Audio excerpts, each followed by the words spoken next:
করোনার পর থেকেই কলকাতায় কমছে বেসরকারি বাসের সংখ্যা। বিভিন্ন বাস মালিক সংগঠনের তথ্য অনুযায়ী 7-8 হাজার বাস চলত বলে দাবি করছেন কলকাতা ও তার সংলগ্ন শহরতলিতে। এখন চলছে মাত্র 2 থেকে 3 হাজার বাস ও মিনি বাস। নতুন বাস আর পথে নামতে পারছে না। সেই সঙ্গে বিগত 7 বছর ধরে বাড়ানো হয়নি বেসরকারি বাস ও মিনি বাসের ভাড়া। দুর্গাপুজোয় কি অবস্থা হতে চলেছে?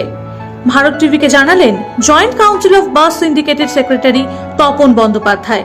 তপনবাবু, যে খবরটা পাওয়া যাচ্ছে যে এই পুজোর আবহে, আজকে চতুর্থী, এই আবহেই কিন্তু কলকাতায় পাবলিক বাসের সংখ্যা কিন্তু রীতিমতো কমে যাচ্ছে। কি বলবেন এই প্রসঙ্গে? কমে যাওয়া বিষয়টা খুব স্বাভাবিক। তার কাছে যে আপনারা জানেন যে 2009 কলকাতার হাইকোর্টের মহামান্য আদালতের রায়ে যে pre-93 কোনো কমার্শিয়াল গাড়ি কেএম এলাকায় চলতে পারবে না, এই রায় হয়েছিল। 2015, 2024 15 বছর উত্তীর্ণ হয়ে গেল। 1 আগস্ট থেকে শুরু হলো গাড়ি বসতে। 1 আগস্ট মাস শেষ হয়ে গেছে, সেপ্টেম্বরের মাঝামাঝি হতে যাচ্ছে। ন্যাচারালি সরকারকে আমরা বলেছিলাম যে কোভিড যে পিরিয়ডে যে 2 বছর আমাদের গাড়িগুলো চলতে পারিনি, তার জন্য গাড়িগুলো 2 বছর মেয়াদ বৃদ্ধি, বয়সের মেয়াদ বৃদ্ধি বাড়িয়ে দেওয়া হোক। রাজ্য সরকার কিছু করলো না, কোনটায় কোনো সাহায্য হাত বাড়িয়ে দিল না, কেনটায় ন্যাচারালি বাস আস্তে আস্তে আস্তে কমতে শুরু করেছে। তার তো কোনো পেপার্স তো সব লক হয়ে গেছে। রাস্তায় গাড়ি বেরোয় পুলিশ তো গাড়ি ধরে নেবে। যদি কোনো গাড়ি অঘটন ঘটে সে তাহলে তো তার দায়ভার মালিককে নিতে হবে, এবং তার পরিপ্রেক্ষিতে গাড়ি বসে রয়েছে। আমরা বলি এটা তো স্বাভাবিক। এই রাজ্যে কেন ভারতবর্ষের সবচেয়ে বড় একটা জাতীয় উৎসব।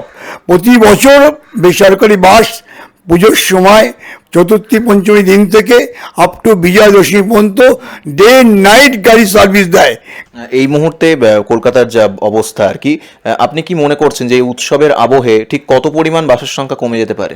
এই মুহূর্তে কলকাতায় গাড়ির সংখ্যা প্রায় অন্তত যে সংখ্যা এমনি কোভিডের সময় থেকে গাড়ি যে পরিমাণ গাড়ি যে সংখ্যা গাড়ি কলকাতা শহরে চলতো, সেই সংখ্যা গাড়ি কিন্তু ইতিমধ্যে চলে না।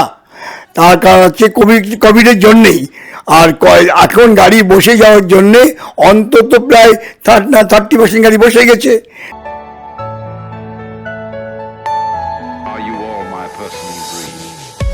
বিগত 7 বছরে ভাড়া বৃদ্ধি হয়নি, ফলে হতাশায় ভুগছেন বাস সিন্ডিকেট থেকে বাসের মালিকরাও।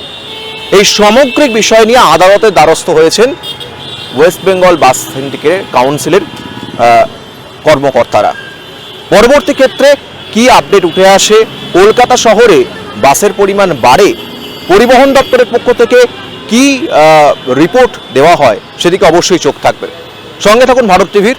ক্যামেরায় বাপি ঘোষের সঙ্গে অর্ক চট্টোপাধ্যায়, ভারত টিভি, কলকাতা।